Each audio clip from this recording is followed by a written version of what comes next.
EvaFit advice. Here are some essential information on how to get rid of belly fat fast. Exercise contributes to about 15% of belly fat loss, and diet contributes about 85%. The first step to burning fat is to switch the body's fuel source from glucose to fat.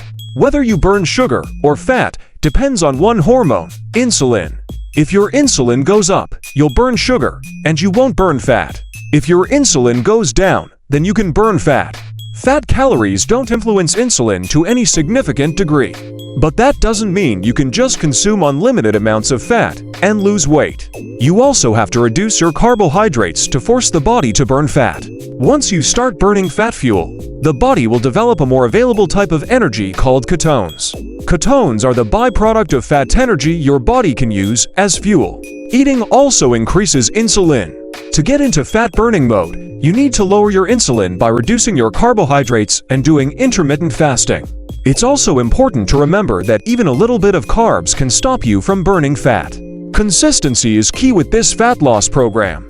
But if you do this program 100%, your body will become an efficient fat-burning machine.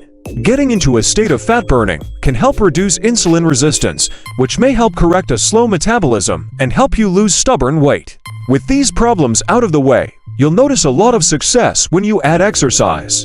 To help improve insulin resistance, try adding 1 tablespoon of apple cider vinegar to your water and drink that 2 to 3 times a day using a straw. The best exercise to burn belly fat is walking. Walking can help you lose belly fat even more than doing high-intensity exercise. High-intensity interval training can help improve certain hormones and is essential for building muscle. But walking is better for losing fat. It's essential to walk an hour or 2 hours a day. Try using a pedometer and working on increasing your steps to 8,000 to 10,000 steps per day. The most beneficial thing to do is walking along with high-intensity interval training. However, you will get more benefits out of walking.